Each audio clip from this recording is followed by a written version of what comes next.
estás usando mi Biblia. Y yo le dije, amén. Gloria a Dios. Qué gozo estar con el apóstol Jaime, con el equipo ministerial y con cada uno de ustedes. Parece que fue ayer que estábamos aquí, ¿verdad? Me dicen que este es el servicio mejor desayunado. Sí. Y que aquí uno se puede extender porque ya ustedes almorzaron. Nos vamos, tan pronto terminemos, les garantizo que nos vamos. Qué gozo estar acá. Hemos estado en el retiro, de veras que ha sido un tiempo muy refrescante, muy edificante, un sitio hermoso.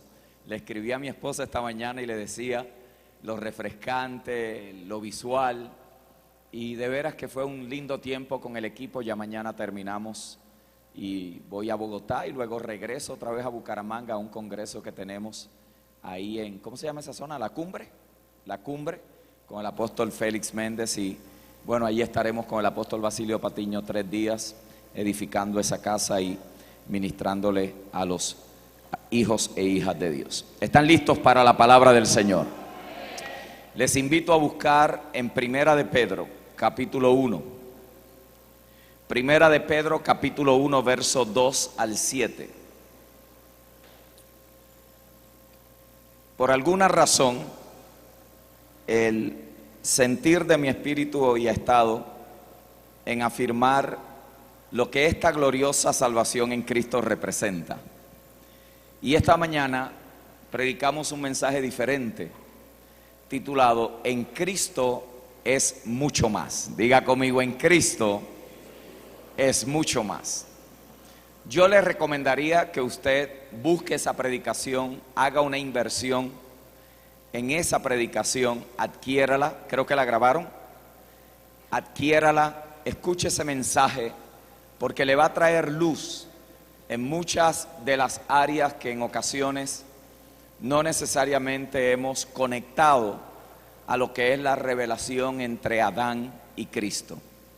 A veces sabemos que fue por causa de Adán que el pecado entró y que Cristo es el Salvador, y lo dejamos ahí.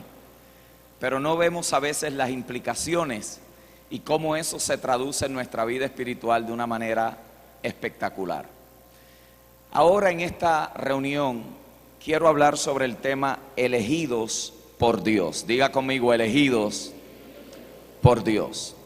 Y quiero invitarlos a la primera carta del apóstol Pedro, capítulo 1, y vamos a leer unos 7 versos de ese capítulo. Y quiero, por favor, que le preste atención a ciertas cosas que le voy a pedir que usted señale ahí en su Biblia, las marques, para que usted vaya conmigo trabajando ese capítulo y podamos de esta manera terminar esta predicación afirmando y estableciendo un fundamento sólido en lo que representa, implica y significa ser elegido por Dios. Amén. Vaya conmigo y por favor note el verso 1 como comienza diciendo: Pedro, apóstol de Jesucristo, a los expatriados de la dispersión en el Ponto, Galacia, Capadocia, Asia y Bitinia. Voy a hacer un alto en algunos versos. Quiero que note de entrada a quién se le está escribiendo. Si yo le preguntara a usted a quién Pedro le está dirigiendo esta carta, ¿qué usted me diría? ¿A quién? A los expatriados, ¿correcto? ¿Quién es un expatriado? Es alguien que ha sido desplazado. Imagínese que venga una persecución a Bucaramanga y usted tenga que ser desplazado del lugar donde usted vive, familia, bienes, recursos, relaciones, y de repente usted se encuentra corriendo, cruzando fronteras, buscando de aquí para allá, sin tener un lugar estable, sin estar en un lugar fijo, porque lo están buscando para matar. Eso es lo que Pedro está diciéndonos cuando dice: le estoy escribiendo a los expatriados, a los que fueron desplazados del lugar donde viven por causa de su fe.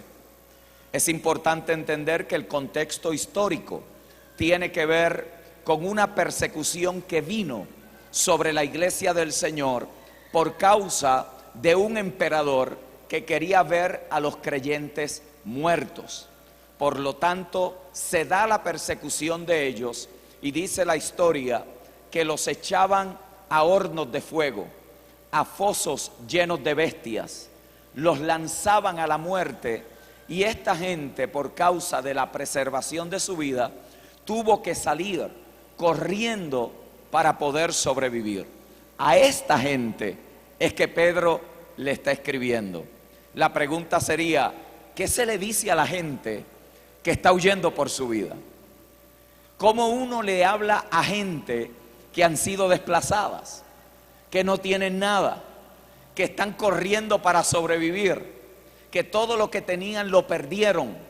Bueno, quizás si fuera alguno de nosotros haciéndolo en ese momento, nos daría pena, estaríamos consolándolos, estaríamos buscando la forma de darle ánimo, de que no se sientan tan mal, porque al fin y al cabo quizás otros están peor, dirían algunas personas. Pero Pedro no hace eso. Pedro no está buscando pasarle un pañito caliente sobre lo que ellos están viviendo. Precisamente lo que Pedro hace es que los fundamenta más en su fe, los solidifica para que ellos puedan comprender y entender que lo que ellos estaban viviendo no cancelaba lo que Dios les había entregado, no cambiaba lo que Dios había dicho de ellos, y no retraía lo que ya Dios le había entregado. Por lo tanto, Pedro continúa hablando y escribiendo, mejor dicho, y a esta gente que están expatriados, y le dice: elegidos según la presciencia de Dios Padre, en santificación del Espíritu, para obedecer y ser rociados con la sangre de Jesucristo, gracia y paz, ¿qué dice? Os sean multiplicadas. Bendito el Dios y Padre de nuestro Señor Jesucristo, que según su grande misericordia nos hizo renacer para una esperanza que viva, por la resurrección de Jesucristo. ¿De dónde? De los muertos, para una herencia, ¿qué dice? Incorruptible, incontaminada e inmarcesible, reservada en los cielos para vosotros, que sois guardados por el poder de Dios mediante la fe, para alcanzar la salvación que está preparada para ser manifestada en el tiempo postrero, en lo cual vosotros os alegráis, aunque ahora por un poco de tiempo, si es necesario, tengáis que ser afligidos en diversas pruebas, para que sometida a prueba vuestra fe, mucho más preciosa que el oro, el cual, aunque perecedero, se prueba con fuego, sea hallada en alabanza, gloria, honra, cuando sea manifestado Jesucristo. La palabra del Señor está bendecida. Leer las epístolas del apóstol Pedro es accesar al corazón de un hombre que tenemos que considerarlo como un modelo de gracia y de restauración. A Pedro le podríamos llamar, o podríamos decir que Pedro es un trofeo de la gracia y de la misericordia de Dios. Imagínese por un momento el hombre que negó 3 veces a Jesús, para luego encontrarnos leyendo sus escritos, leyendo sus epístolas. El hombre que maldijo el día que lo confrontaron de que caminaba con Jesús. El hombre que salía a defensa del maestro, pero que luego lo encontramos negando que había caminado con él. A este hombre lo vemos ahora escribiendo en una capacidad extraordinaria en temas tan profundos como la elección y el llamado de Dios para nuestra vida. Ahora, esto se hace aún más interesante cuando descubrimos que el Señor mismo le había comunicado a Pedro que Él lo negaría 3 veces, pero que Él lo iba a perdonar antes de que la acción fuera ejecutada. Cuando usted lee Lucas capítulo 22, verso 31 al 34, nos permite un acceso a un misterio que, si usted me pregunta, yo no se lo puedo explicar, pero está ahí en la Escritura. Note lo que dice: dijo también el Señor: Simón, Simón, he aquí Satanás os ha pedido para zarandearos como a trigo, pero yo he rogado por ti. Diga conmigo: rogó por él, para que tu fe no falte, y una vez vuelto confirma a tus hermanos. Se lo voy a poner en español claro. Lo que el Señor le está diciendo a Pedro: Pedrito, te vinieron a pedir, me vas a negar, yo sé lo que vas a hacer. Antes de que ni siquiera actúes en lo que ya yo sé que tú vas a hacer, yo te voy a extender el perdón, porque quiero que una vez yo te perdone, tú seas restaurado, para que una vez seas restaurado le vayas a afirmar a otros de que yo soy real y que yo soy capaz de levantar aún aquellos que me habían negado. Ay, ay, ay, ay, ay. Poderosa declaración. El Señor le dice: Pedro, le dice el Señor a Pedro: Señor, dispuesto estoy a ir contigo, no solo a la cárcel, sino a la muerte. Qué cosa, ¿no? Que hay veces que uno dice cosas que después no cree. ¿No le ha pasado? Señor, hasta el final. Y en la primera prueba nos tiemblan las rodillas. Eso es lo que está diciendo Pedrito. Pedrito le está diciendo al Señor: Señor, yo creo, yo entiendo que tú me quieres animar de que si por esas cosas de la vida llego a caer. Y Pedrito no sabe que el Señor ya sabe de antemano lo que va a pasar. Y le dice: Señor, tú sabes que yo estoy dispuesto a ir contigo a la cárcel, es más, hasta la muerte. Y él le dice: Pedro, mira, vamos a estar claros en este asunto. Antes de que el gallo cantara 3 veces, tú me vas a haber negado. Antes de que el gallo cante hoy, tú me vas a haber negado, ¿qué? 3 veces. En otras palabras, Pedrito, entiendo que tienes una buena intención, pero tú mismo no te conoces. Tú mismo no sabes ni de lo que eres capaz. Pero como yo conozco bien tu corazón y yo sé lo que va a suceder, lo que quiero es anticiparte que aquí dentro hay un misterio espectacular. Y es que no vas tú a terminar bien de cometer la acción que yo sé que ya vas a cometer, cuando ya yo te he extendido el perdón para que puedas ser restaurado en mí. Diga conmigo: restauración. Lo más difícil de un periodo de restauración no es la restauración misma en realidad, sino que la dificultad de un proceso de restauración es uno poder ser libre de las heridas que quedaron por causa de la acción cometida.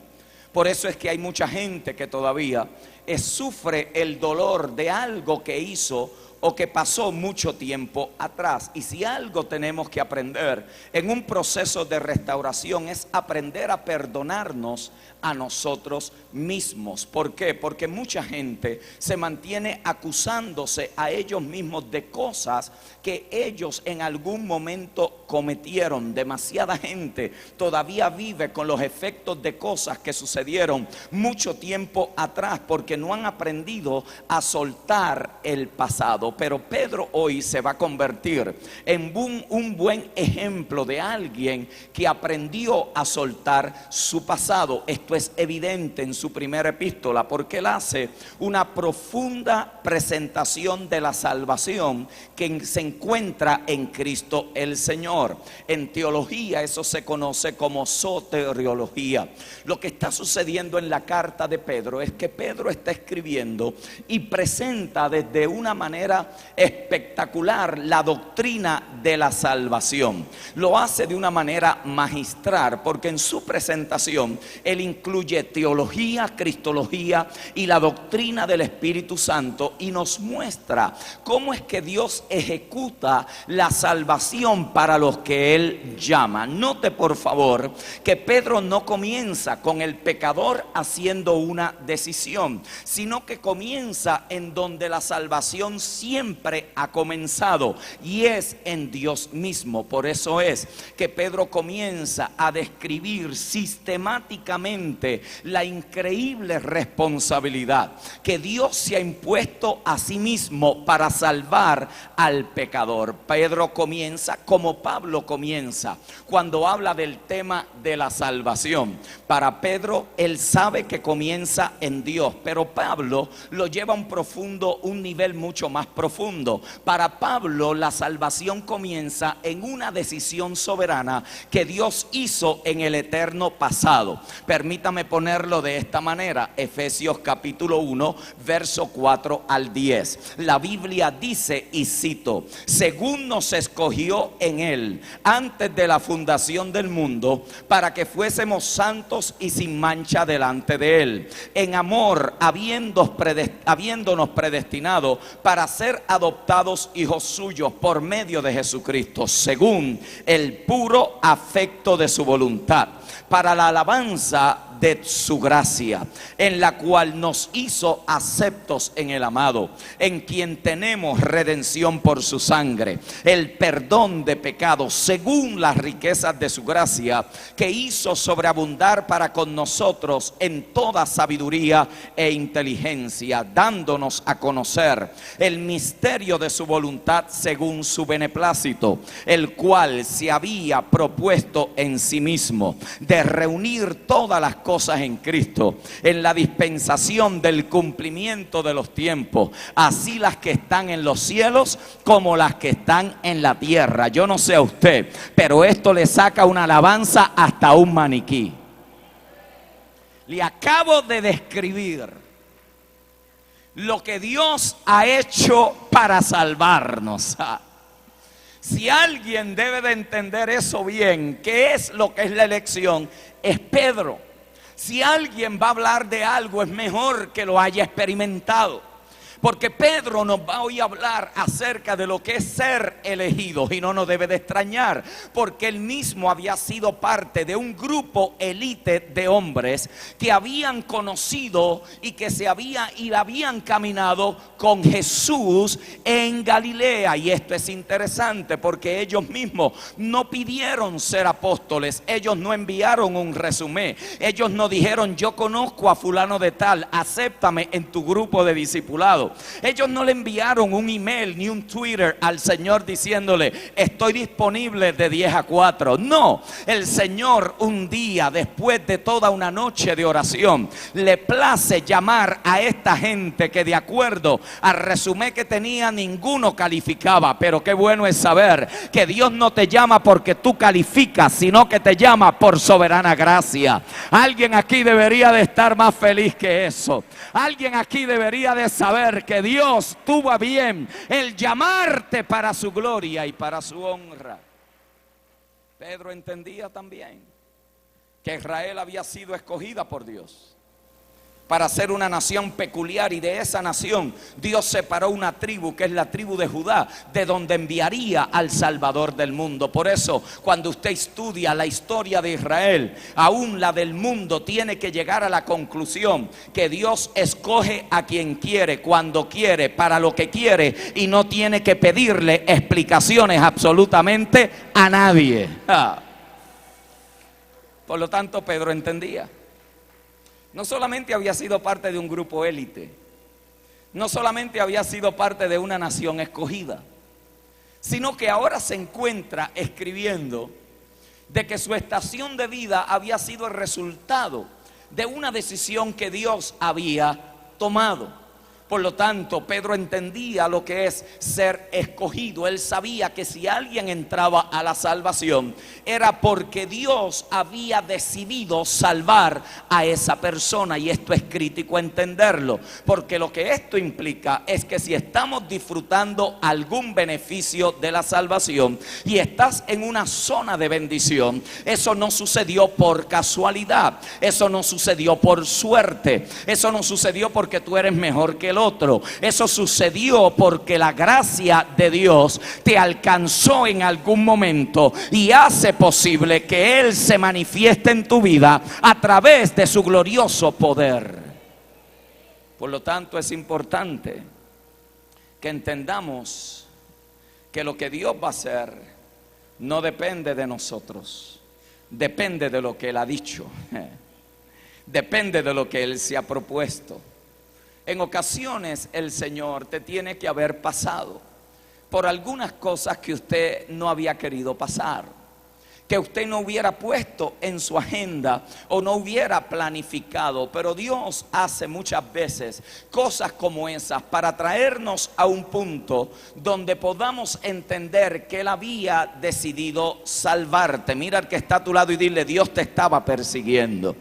Dígaselo como que lo cree, dígaselo como que desayunó, dígaselo, ayúdeme, ayúdeme. Dígale al que está detrás de usted: Dios te estaba persiguiendo, por eso estás aquí. Dígale al que está al otro lado de usted, dígale: Dios te estaba persiguiendo, por eso es que estás aquí. No es que tú eras un pecador profesional y sabías pecar mejor que otros. No, no, no, no, no. Es porque Dios te estaba persiguiendo y se metió donde menos tú te imaginabas. Y hizo lo menos que tú te imaginabas. Y logró lo que menos tú te imaginabas. Y por eso tú estás aquí hoy. Alguien aquí tendrá una alabanza por ese Dios extraordinario que sabe hacer aquello que se ha propuesto en sí mismo. De hecho, todos nosotros, de alguna manera u otra, sabemos lo que es ser escogido. En ocasiones vestimos para ser escogidos. Hablamos para ser escogidos. Mire que hay gente que habla para que lo escojan a ellos. Hay gente que dice lo que tenga que decir para congraciarse con otro, para que sean a ellos que le den el trabajo, para que sean a ellos que le den el beneficio. Dicen lo que no creen ni lo que deberían de estar diciendo, simplemente porque alguien los escoja. De hecho, hay clases y cursos que le enseñan a la gente a cómo prepararse para una entrevista, para que sean a ellos que lo escojan para ese trabajo. Nos enseñan cómo mostrarnos seguros, cómo estar preparados para que al final seamos nosotros los que califiquemos para ese trabajo o para esa posición o para ese beneficio que estamos necesitando. Ahora imagínese cuando hay 30, 40 o 50 personas que están aplicando para el mismo trabajo. Usted trata de presentarse lo mejor posible para ser escogido. Por eso en muchas ocasiones cuando la gente no es escogido, más bien es rechazado, es tan profundamente lastimado. ¿Por qué? Porque la persona lo toma personalmente después de haber hecho tanto, después de haber sacrificado tanto, después de haber trabajado tanto. Usted lo ve aún en las congregaciones. Se abren las audiciones, hay 50 para poder escoger el coro, pero de los 50 solamente escogen a 20. Los otros 30 no fueron escogidos. Bueno, usted puede llegar a la conclusión: bueno, yo puedo lograr entenderlo porque yo no tengo la voz de fulano, y en realidad eso requería que uno tuviera la voz para que lo puedan escoger. Ahora, diferente sería que usted vaya a un lugar para que usted pueda presentar su mejor carta y usted sabe que usted no da el grado, usted sabe que usted no califica, usted sabe que usted no es la persona para eso, pero de repente alguien le dice: a usted es que yo la quiero para este trabajo, a usted es que yo la quiero para este propósito, a usted es que yo la quiero para este beneficio. Y de repente usted dice: pero ¿cómo va a ser si yo no califico? Esto no puede ser yo. ¿Cómo va a ser conmigo la cosa? Eso es lo que se llama gracia, que cuando usted no se lo merece ni califica, cuando usted no puede hacer nada para ganarse el favor de nadie, pero alguien viene y le dice: es a ti que te quiero, es a ti que te quiero, es a ti que te estoy llamando. Eso es lo que Dios ha hecho en Cristo. Ninguno calificábamos, pero a Dios le dio la gana por pura gracia traerte al conocimiento de su salvación, y por eso hoy le puedes dar una alabanza, porque a Dios le plujo escogerte en Cristo. A Dios le plujo llamarte en Él. Ahora, cuando a uno lo escogen y uno no se lo merece, uno no anda por ahí diciendo: tú ves que a mí era que me tenían que dar el puesto porque yo soy el mejor cantante. Pero si usted no calificaba y se lo dieron, usted no anda con arrogancia. Usted no anda diciendo por ahí: tú ves, a mí Dios me bendice porque yo doy más que este. O a mí Dios me bendice porque yo llevo más años en el evangelio. O a mí Dios me bendice porque yo oro más. O a mí Dios me bendice porque yo estoy, mira, ¿tú sabes qué? Yo estoy todo el tiempo metido en la iglesia, por eso a mí Dios me bendice. Eso se llama arrogancia religiosa. Porque cuando usted sabe que haciendo lo mejor no da el grado, usted lo que tiene que vivir es agradecido. Déjeme repetirlo porque esta gente creo que son más espirituales en este lado. Cuando usted no tiene nada de qué gloriarse, lo único que usted puede decirle es: Señor, gracias porque no me lo merecía, pero a ti te plujo entregarme toda esta bendición. Alguien aquí estará entendiendo, alguien aquí estará comprendiendo que por más que hagas no te lo merece, pero Dios te lo da por causa de que te ha elegido y te ha llamado en Jesucristo. Por lo tanto, cuando no tenemos nada de qué gloriarnos, lo único que podemos tener es una actitud de gratitud que proviene de las entrañas, porque usted fue escogido para eso y usted no lo esperaba. Así es la salvación. No me la merecía, pero Dios en su infinita gracia y misericordia decidió derramarla sobre nosotros. Por lo tanto, mi respuesta es una alabanza. Mi respuesta es una acción de gracia. Mi respuesta es que habiendo tantos que Dios lo pudo haber hecho, le dio con hacerlo conmigo. Yo no sé si eso a usted lo pone feliz y lo pone alegre. Hay muchos creyentes que no disfrutan la salvación, la sufren. Ellos parecen que los bautizaron en jugo de limón, porque lo que tienen es una de religiosidad que ellos mismos no se soportan, porque creen que tienen que estar haciendo para que Dios los bendiga. Pero cuando usted entiende que ya usted está bendecido en Cristo, usted lo que vive es agradecido de todo lo que Dios le ha entregado y le ha dado en Cristo. Sabe que usted es un heredero, sabe que usted es un hijo y una hija de Dios, sabe que usted es un favorecido y favorecida de Dios. Habrá alguien aquí que sabe que está bendecido con toda bendición espiritual en los lugares celestiales. Habrá alguien aquí que tiene un grito de victoria porque sabe que Dios lo ha elegido en Cristo. Por lo tanto, nuestra respuesta es de agradecimiento. Nuestra respuesta es de regocijo. Porque si Él decidió escogerme, lo menos que yo puedo hacer es darle una alabanza. Considere, hermano y hermana, por lo que usted ha tenido que pasar. Sus amigos que con menos pruebas no están aquí. El lugar donde naciste, el hogar donde te criaron, el abuso que tuviste que soportar, todas las situaciones que has vivido a través de tu vida. Piensa por un momento nada más eso, porque muchos de ustedes no nacieron en un hogar privilegiado. Por lo menos yo no vengo de ahí. Yo vengo de un hogar totalmente disfuncional. Mi mamá es esquizofrénica, mi hermano es esquizofrénico. Yo vengo de una casa donde nosotros vimos a nuestra madre quedarse en una ventana desde las 6 de la mañana hasta las 3 de la tarde, que regresábamos de la escuela y cuando llegábamos oírla decir: lo que tengo es deseos de matarlos a ustedes. Piense por un momento todo lo que usted ha tenido que soportar en la vida, todo lo que ha tenido que enfrentar: maltratos, abusos, desprecios. Piense por un momento si usted es uno de esos que ha nacido en esos hogares que todos se lo dieron, dele gracias a Dios, pero no te creas más importante que nadie, porque al fin y al cabo lo que hace la diferencia no es donde naciste, es si has sido un elegido y una elegida de Dios y Él te ha preservado hasta este momento. Piense por un momento, piense por un momento. Quizás tú eres de esas que han tenido 2, 3, 4 y 5 divorcios y caminas cabizbaja. Quizás tú eres uno de esos hombres que no haces más que pararte y te estás cayendo otra vez.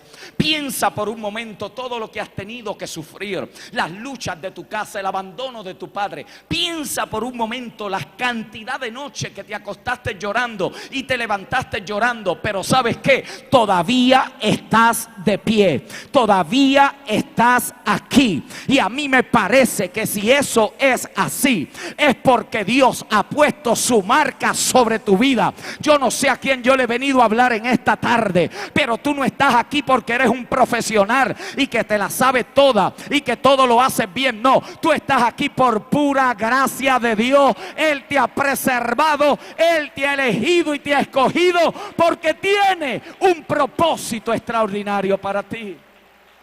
Piensa por un momento la cantidad de gente que con menos de lo que tú has tenido que vivir se suicidaron.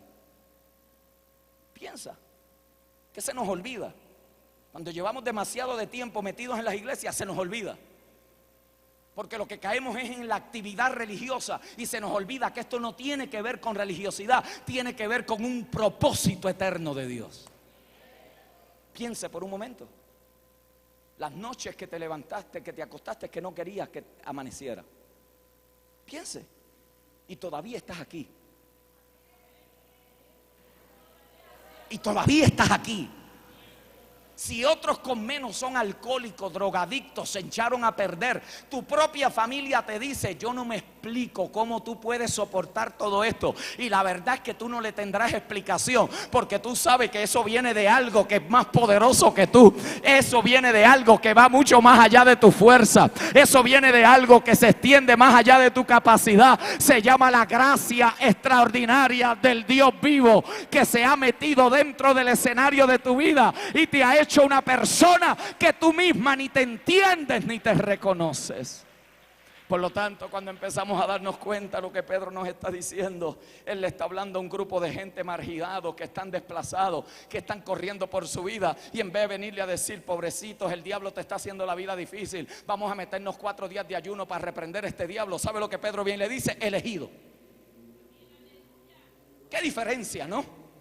¿Qué diferencia a nuestra religiosidad a la palabra de Dios? ¿Qué diferencia marcada? Alguien hoy entra en una prueba, eso es una maldición que te viene arrastrando. Si se hubiera encontrado con perro, le dice: ten por sumo gozo que estás pasando por prueba, porque una vez prueba, tu fe puesta a prueba, será perfeccionada tu alabanza. Ay, ay, ay, ay. Qué diferencia con nuestra religiosidad, que al momento que entramos por una prueba, hermanito, para que Dios me saque de esta, y Dios dice: aunque sea por un poco de tiempo vas a sufrir, pero luego que salgas de ahí, no vas a salir un enano espiritual, vas a salir un gigante espiritual, haciéndole frente a lo que te pongan por delante. Qué diferencia. Porque muchos de ustedes vinieron hoy aquí a buscar una liberación de su problema. Señor, sácame de esta. Tú sabes que no puedo. Has sobrevivido cosas peores y estás aquí. ¿Qué te hace pensar que Dios no te va a dar la fortaleza para que cruces también a través de este desierto? Yo no sé por qué le estoy diciendo esto a alguien aquí, pero tú no vas a morir en esa prueba. Tú no vas a morir en esa crisis. Tú no vas a morir en esa miseria. Dios te va a levantar como poderoso gigante en medio del dolor, de la miseria y del sufrimiento, y vas a ver la gracia y la misericordia de Dios manifestada en tu vida y en tu familia. Pedro, diferente a nosotros. Esa es la única diferencia. Diferencia a nosotros. Porque a veces lo que nosotros sabemos es religiosidad, pero no Biblia. ¿Me estoy explicando? A veces lo que tenemos son fórmulas evangélicas, pero no fundamento de la verdad de Dios. Por eso comencé explicando el verso 1.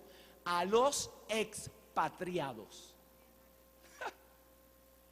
Esa gente está corriendo por su vida, señores. Esa gente los están buscando para matarlo. Y a Pedrito se le ocurre decirle: elegidos.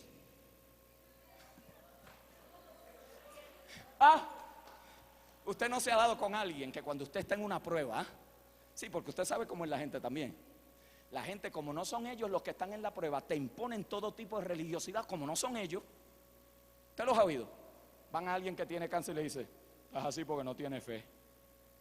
Como no son ellos el que tiene el cáncer y están sanos, pues seguro es fácil decirle a otro qué hacer cuando usted no es el que está en esos zapatos. Por eso mucha gente en las congregaciones sufren en silencio, porque están hartos de que les vengan a decir lo que ellos han escuchado que no le trabaja. Necesitan más que alguien le diga: es que no tiene fe, es que tú no diezmas. Eso es religiosidad del mismo infierno para mantener a la gente más condenada de lo que están en ese momento. Lo que la gente necesita saber es qué ha dicho Dios sobre este asunto. ¿Qué es lo que Dios ha dicho sobre este asunto? Y si estás en tu prueba más violenta, Dios te dice: elegido según la presencia del Dios vivo. ¿Qué es lo que te está diciendo? Ay, ay, ay, ay. Yo no sé, pero yo siento en mi espíritu que aquí alguien va a ser libre hoy. Aquí hay gente que va a salir del lloriqueo evangélico. Señor, que el diablo ni diablo está debajo de tus pies derrotado. El Señor te ha dado victoria en el nombre de Jesús. Deja de estar buscando la oración de la gente y ponte a declarar la palabra del Dios vivo sobre tu vida. Los están buscando para matar. Y a Pedrito se le ocurre decirle: Dios los escogió.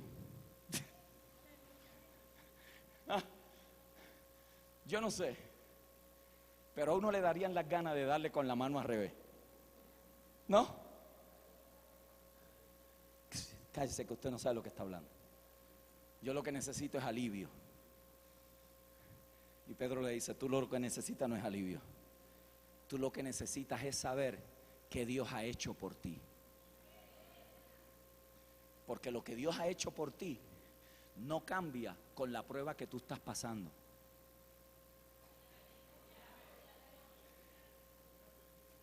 Lo que Dios hizo por ti no varía por lo que tú estás viviendo hoy. Por eso es que el creyente no vive según su situación, sino según su revelación.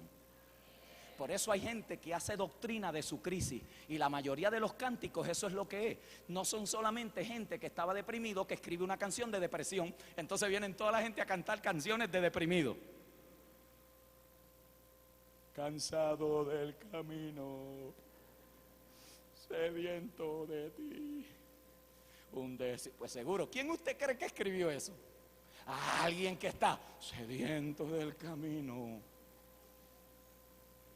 pasando un desierto.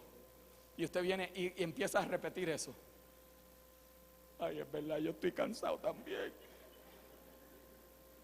Y esta prueba, esto es un desierto. Y Señor, tú sabes que yo no voy a poder. Ay, pastor, póngame aceite para que Dios me unja. En vez de declarar, diga el débil: fuerte soy. Porque a mí lo que me libera no es lo que canta ni dice el predicador, es lo que la verdad de Dios establece. Ay. Alguien está diciendo: esa es mi canción favorita. No, mi amor, quédate con la canción favorita, no te preocupes, pero añade de Biblia, porque lo que te va a mantener a ti en el día de la prueba no es cansado del camino, no es llévame a tus atrios, es que la palabra vida de Dios se te mete entre cuero y pellejo y tú salgas de ahí diciendo: me han empujado para hacerme caer, pero Dios me ha sostenido en el camino. Elegidos según la presencia de Dios. Pedro está trayendo una enseñanza magistral de lo que significa ser elegidos. Por eso la carta comienza dirigiéndose a gente marginada, perseguida, que los están buscando. Y dentro de eso que ellos están viviendo y están experimentando, Pedro le dice: ustedes han sido elegidos. Un comentarista lo dice de esta manera: la elección es un acto soberano de Dios, en su gracia infinita, escogiendo a algunos de entre la raza humana. Él dice, y cito: el verbo está en mediana voz, porque está hablando del sujeto actuando en su propio interés. En otras palabras, yo estoy aquí por Dios, yo estoy aquí para Dios y yo estoy aquí en Dios. Lo voy a repetir: yo estoy aquí por Dios, yo estoy aquí para Dios y yo estoy aquí en Dios, porque fue Dios el que me escogió para Él mismo. Tú no lo pudiste haber escogido a Él. Ahora quizás podemos entender lo que quiso decir el Señor en Juan capítulo 15 verso 16. Ustedes no me eligieron a mí, yo los elegí a vosotros. Dale un codacito a alguien y dile: te escogieron. Dale un codacito al que está al otro lado y dile: te escogieron. No se te vaya a olvidar que no fuiste tú el que tomaste la decisión, fue Él el que tomó la decisión. No se te vaya a olvidar que tú no estás aquí por lo bueno o lo malo que eres. Tú estás aquí porque Dios tiene un propósito con tu vida, tu casa, tu familia. Y Dios no te va a dejar de la misma manera que te trajo, y va a completar la buena obra que ha empezado en ti. De hecho, esto cambia la forma en que uno camina, cambia el nivel de confianza, ajusta la actitud con la cual usted pasa las pruebas, porque usted sabe que ha sido escogido para los intereses de Dios mismo. Esto entonces implica que si usted ha pasado, está pasando o pasará algo, ojo, entonces Dios tiene intereses en eso que usted va a pasar. Esto cambia el cuadro completo. De hecho, note cómo el Señor manejó la crisis de Lázaro, porque son entradas a los misterios de Dios. La muerte de Lázaro es un periodo, o es un escenario interesante, porque Cristo lleva enseñando que Él es la resurrección y la vida. ¿Cierto o falso? Lo está diciendo repetidamente: yo soy la resurrección y la vida. El que viene a mí, aunque esté muerto, vivirá. En mí está la vida. El que come de mí no tendrá hambre jamás, y el que bebe de mí no tendrá sed jamás. Él está enseñando todo eso a sus discípulos, y de repente uno de sus amigos íntimos muere. Se llama Lázaro. De hecho, si usted lee Juan 11:14, el Señor mismo le dice a los discípulos, el Señor le dice: Lázaro ha muerto. Y lo próximo que le dice es: y me alegro por vosotros. Entienda eso, porque cuando yo leí eso, yo no lo entendí. Mire lo que el Cristo le está diciendo: muchachos, se murió Lázaro, y me alegro por ustedes que Lázaro se murió. ¿Qué usted diría? Qué cruel, no amaba a su amigo, qué violento, qué falta de sensitividad. A menos que no sea que nos van a dar la lección de la vida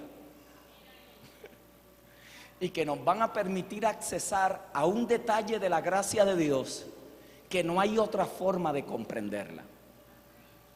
Por lo tanto, Él viene y le dice a la gente: muchachos, Lázaro murió y yo me alegro por ustedes. Vamos donde Él está. Y dice que no había llegado bien cuando lo encontraron sus hermanas. Y vino una evangélica a decirle: si hubieras estado aquí,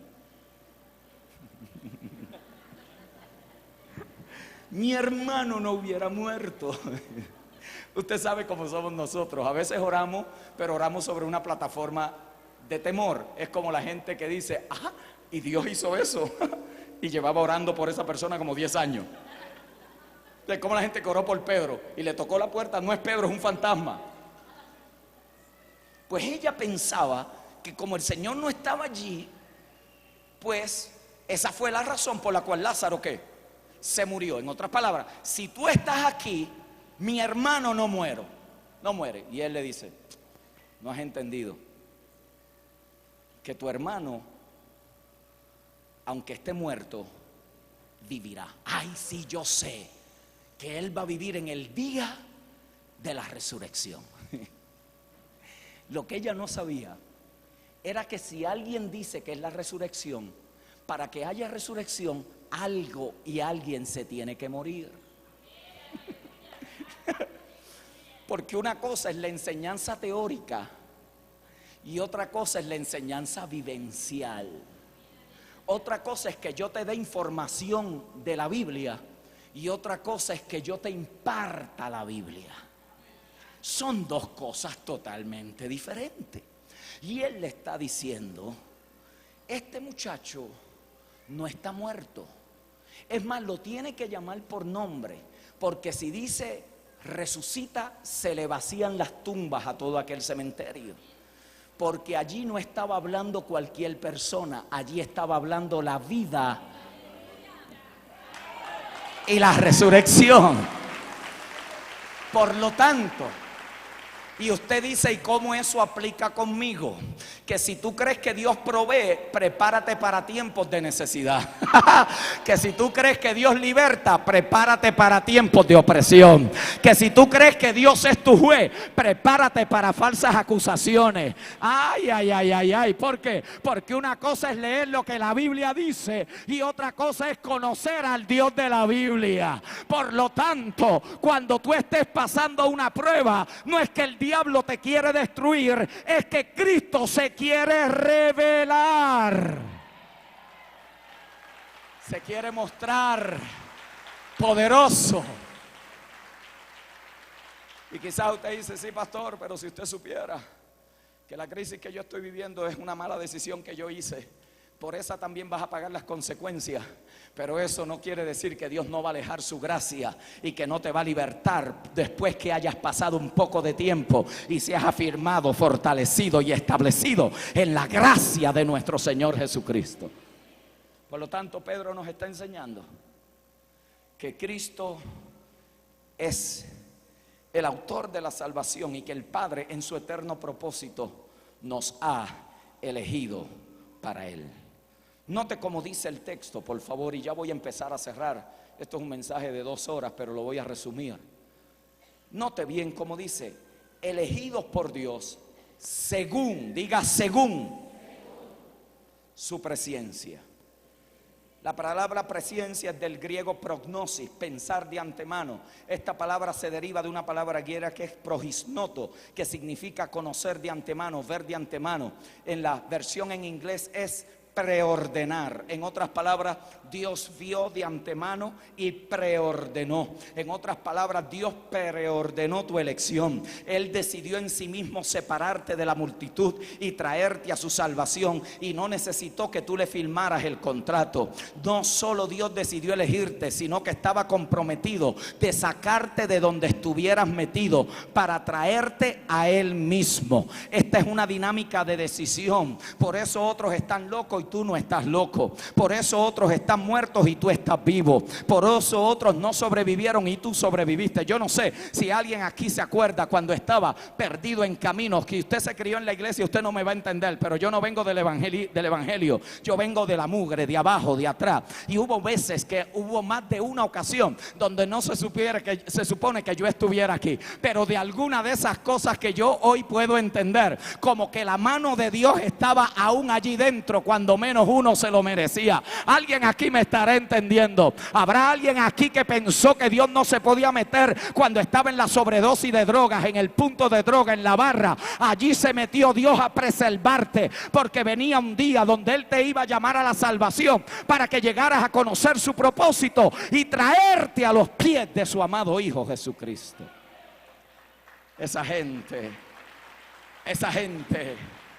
vive agradecido por lo que Dios hizo a través de aquellos tiempos.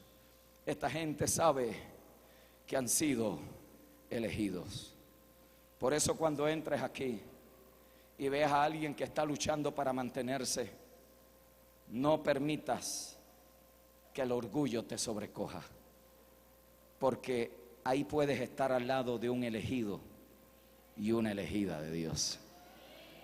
No subestimes a nadie, no se te vaya la cabeza cuando Dios te prospera y ahora caminas como un pavo real, menospreciando a los menos afortunados. Este es el único reino que sus reyes cargan túnicas, que no están buscando reconocimiento, aplausos y títulos. Lo que están buscando son lebrillos y toallas, y están dispuestos a servirle desde el más afortunado al más necesitado. Alguien aquí me estará entendiendo.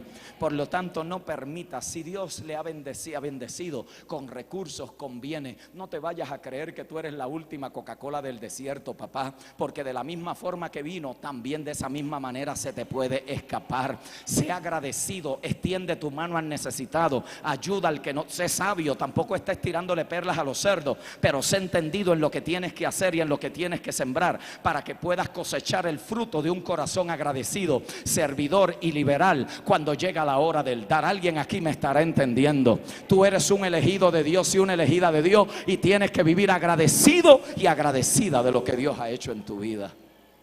Por lo tanto, lo primero que Pedro nos trabaja en este verso, en estos capítulos o en este capítulo es la dinámica de la elección. Diga conmigo la elección. El segundo paso que dice Pedro en el proceso de la salvación es que hemos sido salvos en santificación del Espíritu Santo para obediencia. Note bien, es evidente en el texto que es el Espíritu Santo el que hace la santificación y la separación. Note que en la eterna sabiduría de Dios, el Padre hace la elección, pero el Espíritu Santo tiene una misión que es santificarte y separarte. Este es el problema de muchos de nosotros, que cuando nos convertimos, el Señor nos elige, nos salva, nos redime, pero ahora la religión nos pone un montón de imposiciones para mantenernos salvos.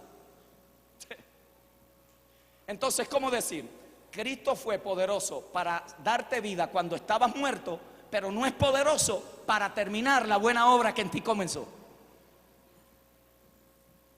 Y si usted viene de contextos tradicionales pentecostales, el Señor tenga misericordia de usted.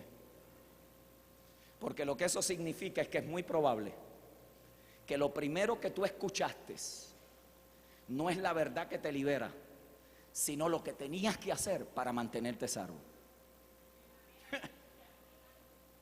¿Y cuál era la medida? La hermanita Yeya que ora mucho.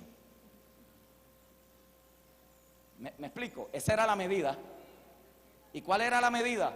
Tienes que venir todos los días para que no te vayas al mundo. Y nos impusieron todas las cargas habidas y por haber. Y muchos de ustedes les gustaba eso, especialmente si viene con un machismo de eso cultural y a la mujer la aplastaban y la hacían sentir inferior. Yo no estoy diciendo que eso pasaba acá, estoy diciendo en otros países. Le pusieron todas las religiosidades habidas y por haber. El texto dice que el Espíritu Santo te salva, pero también te santifica. Por eso es que uno puede obedecer al pastor y desobedecer a Dios. Porque obedecer a un hombre no es lo mismo que obedecer a Dios. Y tenemos que honrar a los hombres y mujeres que Dios nos pone como autoridades espirituales. Eso es un principio bíblico. Pero señores, estemos claros en esto. Aquí dentro, tanto ellos como nosotros, los pastores, estamos también siendo santificados por la obra personal del Espíritu en nosotros. Por lo tanto, ¿qué es lo que eso significa? Que aquí no hay nadie perfecto, que todos estamos en un proceso de santificación, que desde el apóstol para abajo hasta el último, todos tenemos faltas, todos tenemos situaciones, pero el Espíritu Santo te está santificando. Él está haciendo la obra gloriosa que Él ha sido enviado a hacer. Por eso yo me atrevo a decir que aquel que comenzó la buena obra en nosotros la perfeccionará hasta el día del fin. Ojo con esto. Ojo. Porque dice que fuimos salvos, fuimos elegidos según la presencia de Dios para santificación por el Espíritu Santo. La obra de la salvación es impresionante, porque en la obra de la salvación se requirió todo Dios para poderte entregar todo lo que Él quería darte. En otras palabras, el Padre te elige, el Hijo te salva y el Espíritu Santo te santifica. Por lo tanto, Él selló en ti, que es lo que significa las arras del Espíritu. Selló en ti la impresión de que tú eres propiedad de Dios. Eso es lo que es arra. Es el sello indubitable de que la propiedad fue comprada. Por eso es que usted y yo fuimos redimidos. Redimidos es comprar otra vez.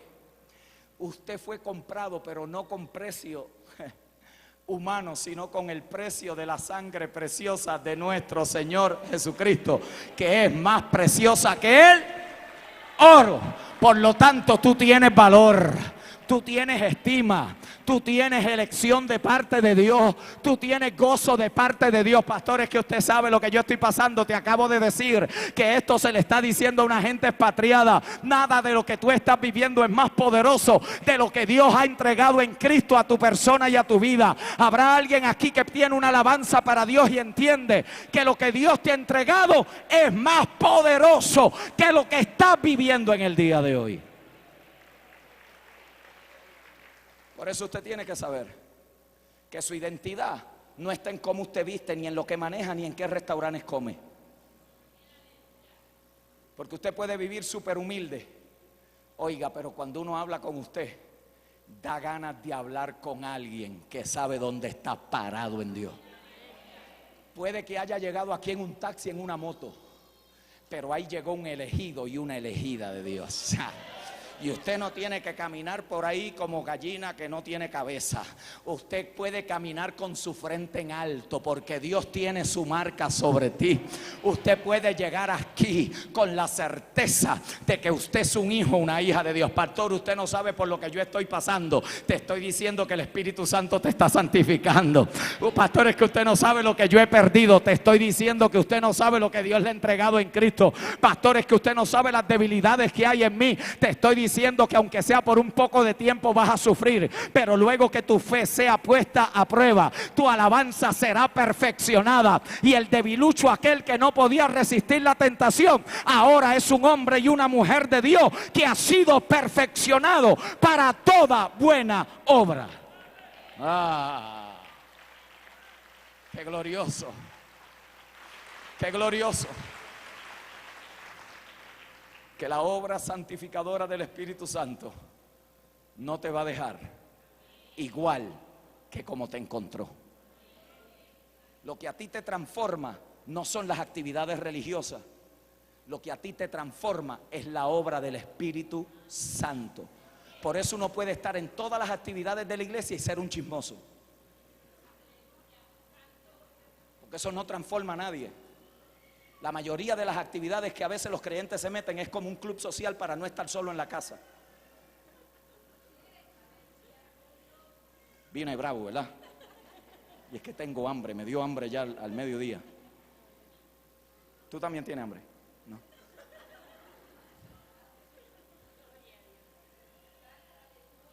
¿Qué te estoy diciendo? Que lo que a nosotros nos transforma no son las actividades, y gloria a Dios por ellas, porque nos hacen compactarnos como congregación y venimos y aprendemos. Yo no estoy negando eso. La mente carnal oye eso y dice: ay, tú ves, no hay que volver.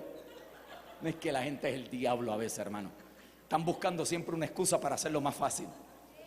Pero yo creo que le estoy hablando a gente espiritual, a gente que entiende que usted no viene aquí y que lo que usted lo transforma es un estudio de discipulado de 12 semanas, señores. Cristo caminó con 12 hombres, con sus familias, alrededor de 70 personas, que se llama un oikos, es la familia. Caminaban en grupo, caminaban en ganga, por decirlo así, por 3 años y medio, y cuando terminó el discipulado de ellos, todos se fueron a pescar.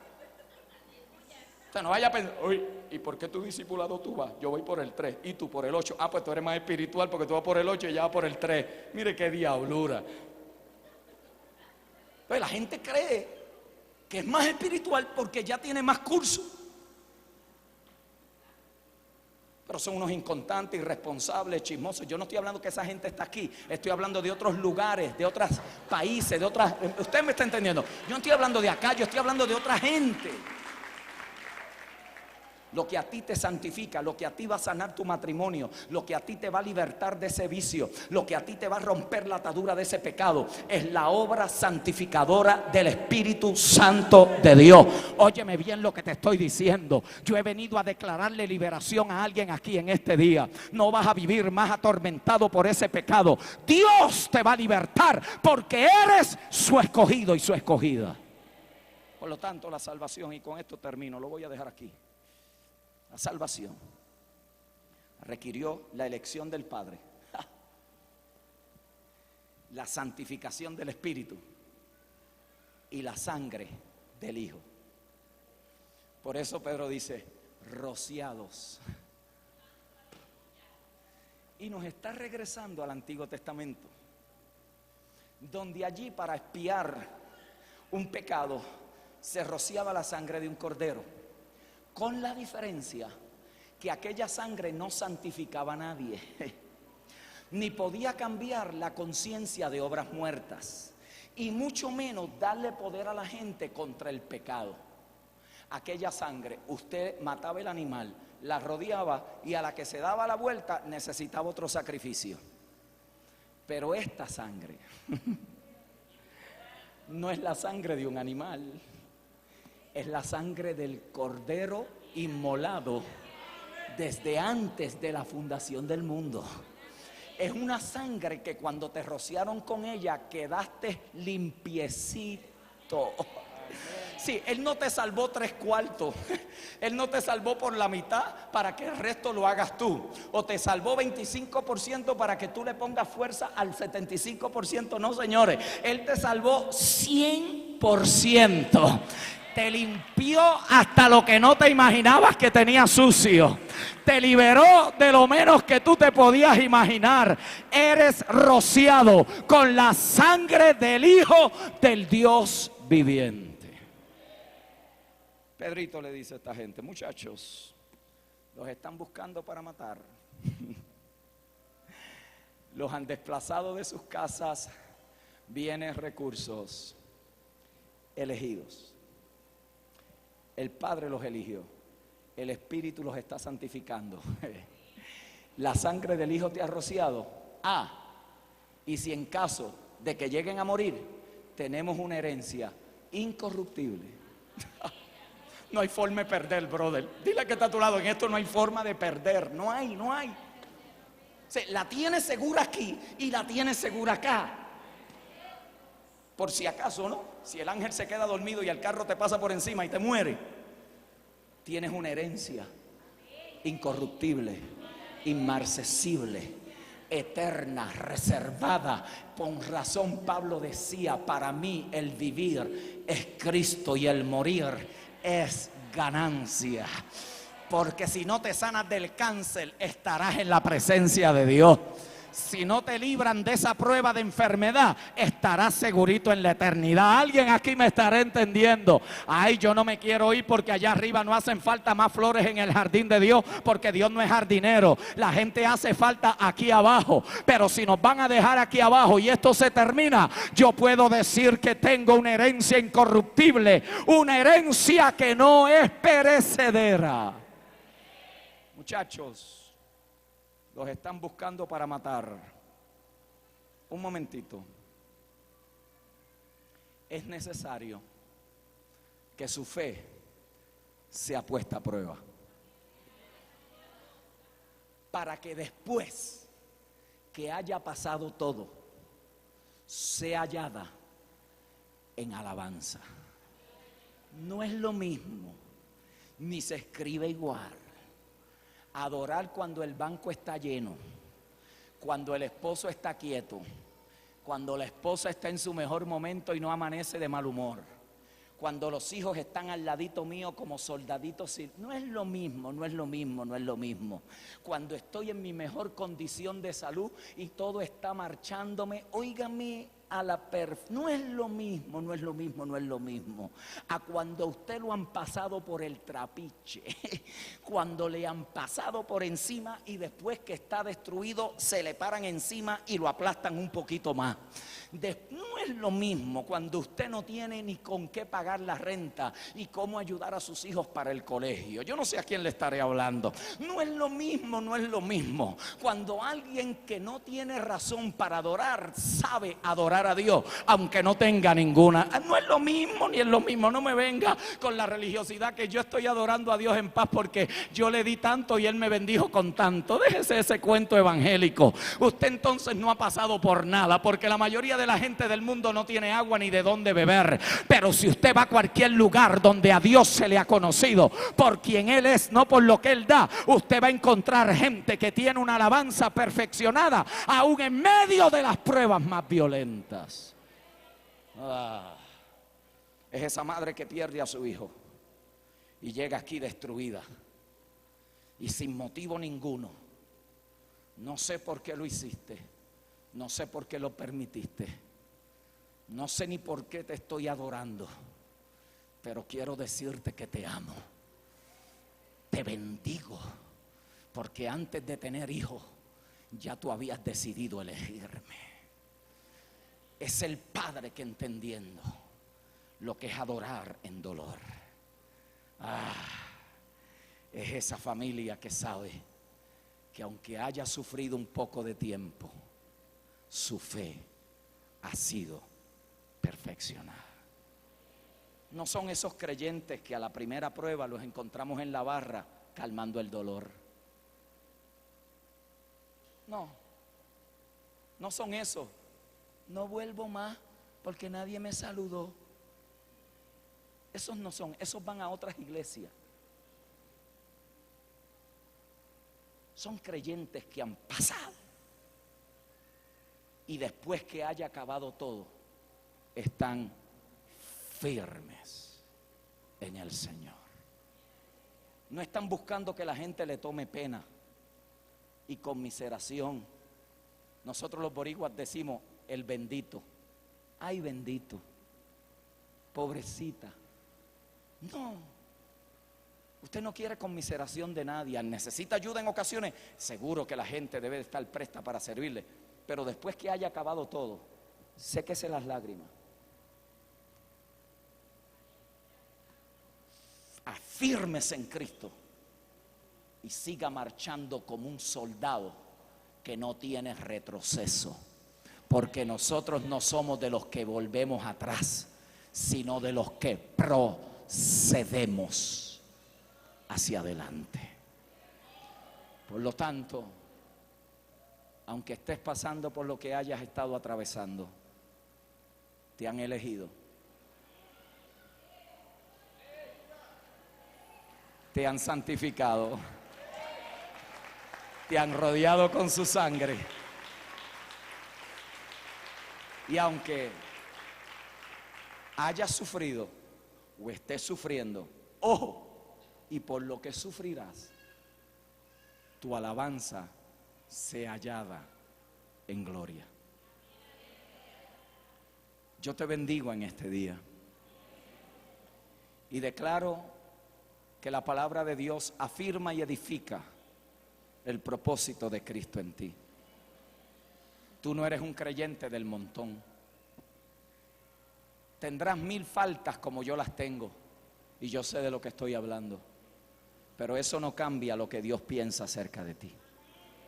Afírmate en lo que Dios ha dicho de ti: elegido, santificado, rociado y perfeccionado. Dígalo conmigo: elegido, santificado, rociado y perfeccionado. Una vez más: elegido, santificado, rociado y perfeccionado. Una vez más, para que se quede en tu mente: elegido, santificado, rociado, perfeccionado. Esa es la esencia de la salvación. La esencia de la salvación estriba en que se requirió a todo Dios, Padre, Hijo y Espíritu Santo, para darte todo lo que Dios había preparado para ti.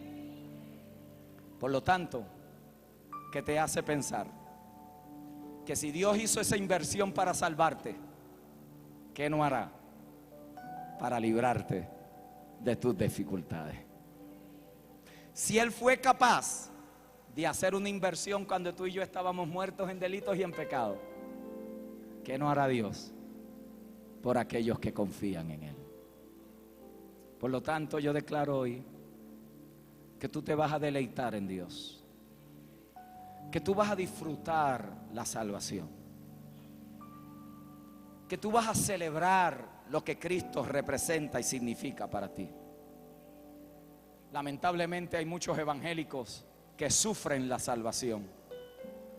Ellos ni están seguros si son salvos o no, porque se miden con el otro, se comparan con la otra, miran sus debilidades y dicen: yo, a ti yo te digo, elegido y elegida de Dios. Tu condición no cancela lo que Dios ha hecho. Deja que el Espíritu de Dios haga su obra perfecta en ti. Y vas a ver lo que Él es capaz de hacer con un vaso rendido, que simplemente quiere honrar al Dios que ha invertido tanto a cambio de nada, porque simplemente me amó. Padre, gracias por esta hermosa reunión. Gracias por los hermanos y hermanas que salieron de sus casas, de sus apartamentos, que tomaron taxi, vinieron a pie, llegaron en moto. Gracias porque han venido aquí en diferentes estados. Algunos sin necesidad de nada, otros con necesidad de todo. Algunos llegaron confundidos y saldrán de aquí edificados. Algunos llegaron aquí cansados y saldrán de aquí refrescados. Algunos llegaron atados, pero han salido de aquí libres, porque conoceréis la verdad y la verdad os hará libre. La verdad no es lo que alguien dice, la verdad es una persona. Cristo dijo: yo soy la verdad. Y si tú conoces a Cristo, lo que Él ha dicho te liberta. Por lo tanto, yo declaro en el nombre del Señor que los que a su fe se le ha debilitado, hoy sean afirmados en esa fe gloriosa que es en el Señor Jesús. Aquellos que han llegado aquí, Señor, abatidos por los golpes de la vida, que sepan que una vez la fe sea aprobada, será hallada en alabanza perfeccionada. Gracias, Dios, porque para todos y cada uno tu gracia se extiende para socorrernos el día de la tempestad. Quizás hoy no podemos escribir en Colombia a todos los expatriados, pero hay situaciones que te desplazan. Hay divorcios que te sacan de carrera. Hay tragedias y accidentes que te desubican. Yo he estado con gente que una crisis y una tragedia de 20 años atrás, apóstol, lo cancela. Y sobreviven por 20 años, pero no existen ni viven, sobreviven. Hay gente que se quedó suspendida en una crisis, pero el Señor te está llamando hoy a salir de ahí y a saber que tu pasado no cancela lo que Dios ha hecho, y que para Él tú eres elegida, santificada, rociada y perfeccionada. Que en Dios no hay retroceso, y aun cuando te puedes haber ido atrás por el dolor que sentías sin haber apreciado la gracia de Dios, nada de eso se te tomará en cuenta a la hora de regresar. Vuelve, regresa, disfruta lo que tu Padre ha hecho por ti. Tú eres un hijo y una hija amada, en el cual el Padre tiene complacencia, porque su Hijo perfecto está en ti. Te bendigo y declaro que el favor de Dios en el resto del 2014 adelante y avance en tu vida como jamás te los habías imaginado. Que la cantidad de gente que hay aquí hoy se multiplique, porque tú te vas a convertir en un comunicador de esta gracia maravillosa, de un Dios que ama al perdido, pero que también ama desmedidamente a sus hijos. Te vas a convertir en un buscador de gente que necesita escuchar de alguien que ha sobrevivido algo en la vida. La gente está harta de religiosos. La gente quiere ver gente real,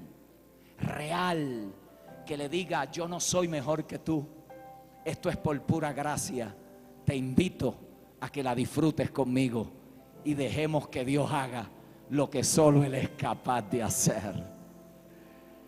Seamos luz en las tinieblas, sal para la sociedad y camino a la libertad con todos los proyectos que están por delante, que siempre mantenga en alto en que el propósito de Dios en ti se cumplirá. Te bendigo, un abrazo y un beso para todos. Declaro lo mejor de Dios sobre tu vida, tu casa y tu familia. Me viste a mí cuando nadie me vio.